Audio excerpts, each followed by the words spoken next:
Hello everyone, welcome back to my YouTube channel. तो आप लोगों का बहुत सारा डाउट्स हैं जो 6 to 8 में सब्जेक्ट कॉम्बिनेशन से लेकर आ रहे हैं। बहुत लोगों को लग रहा है कि जो इसमें जो सब्जेक्ट रहेगा आपको उनको 2 साल तक पढ़ना कंपलसरी है, इसमें एलिजिबिलिटी क्राइटेरिया क्या होगा।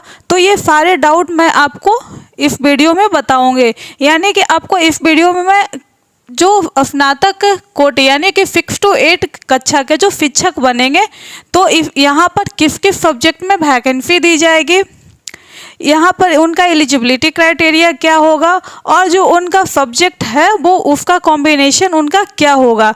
तो ये सारी जानकारी मैं आपको इस वीडियो में दूंगी।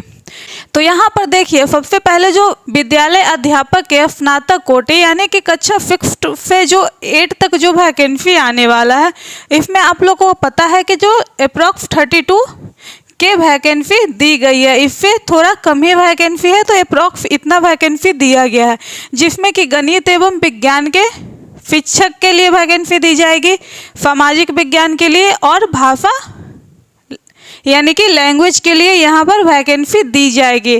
तो यहाँ पर अगर आप साइंस और विज्ञान के शिक्षक बनते हैं तो आपका सब्जेक्ट कॉम्बिनेशन क्या होना चाहिए, अगर एफएफटी के टीचर बन रहे हैं तो उनका सब्जेक्ट कॉम्बिनेशन क्या होना चाहिए, और फिर यानी कि लैंग्वेज के अगर टीचर बनते हैं तो उनका सब्जेक्ट कॉम्बिनेशन क्या होना चाहिए।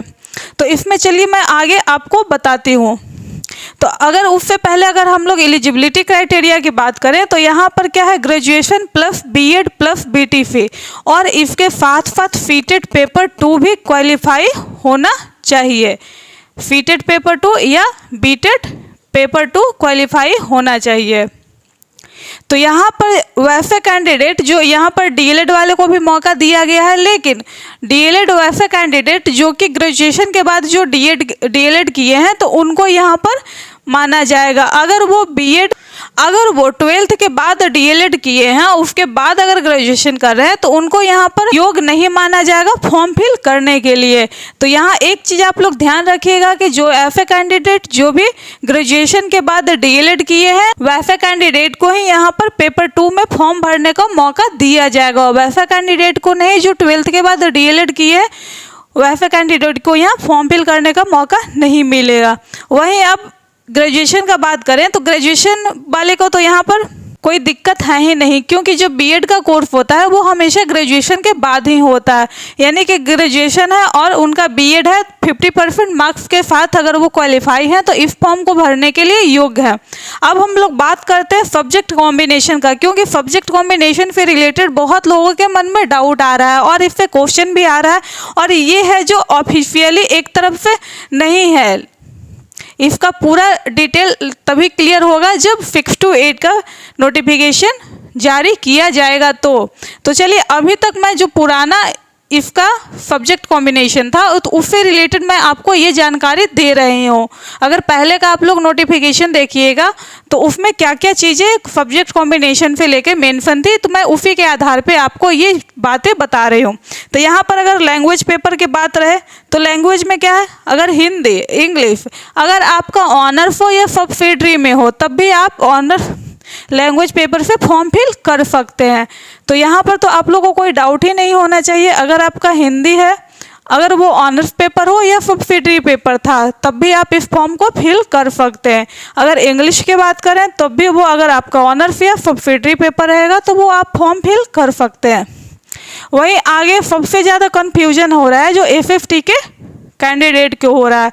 तो एफएफटी के टीचर वही बनेंगे जिनका क्या है, इतिहास, भूगोल, राजनीतिक शास्त्र, दर्शन शास्त्र, अर्थशास्त्र, वाणिज्य, मनोविज्ञान, समाज शास्त्र, गृह विज्ञान, यानी कि ये सारे सब्जेक्ट में से कोई भी 2 विषय उन्होंने अगर स्नातक में पढ़े हैं तो वो ये एफएफटी के टीचर बन सकते हैं। यानी कि एफएफटी टीचर के बनने के लिए यहाँ पर क्या है, ये सारे सब्जेक्ट में से उन्होंने 2 सब्जेक्ट पढ़ा हो वो एफएफटी का फॉर्म फिल कर सकते हैं। वहीं अगर मैथ और साइंस के टीचर वैसे लोग बनेंगे जिनका के सब्जेक्ट कॉम्बिनेशन क्या होगा, मैथ हो, फिजिक्स हो, केमिस्ट्री हो, बायोलॉजी हो। तो यहाँ पर देखिए, जिन्होंने ये सारे सब्जेक्ट लेके क्या किया है, ग्रेजुएशन किया है, वो भी इस फॉर्म को फिल कर सकते हैं। वहीं अगर जिन्होंने क्या किया है, पॉलिटेक्निक किया है, इंजीनियरिंग किया है यानी कि बीटेक किया है, तो बीटेक में भी उनको क्या पढ़ना रहता है, मैथ और साइंस ही पढ़ना रहता है। तो वो भी यहाँ पर क्या है, मैथ और साइंस में भी फॉर्म फिल करेंगे, क्योंकि उनका सब्जेक्ट कॉम्बिनेशन यही था।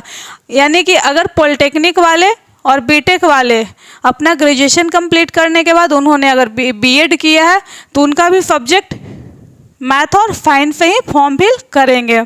तो यहाँ से आपको ये डाउट क्लियर हो गया होगा कि आपका सब्जेक्ट कॉम्बिनेशन क्या होना चाहिए।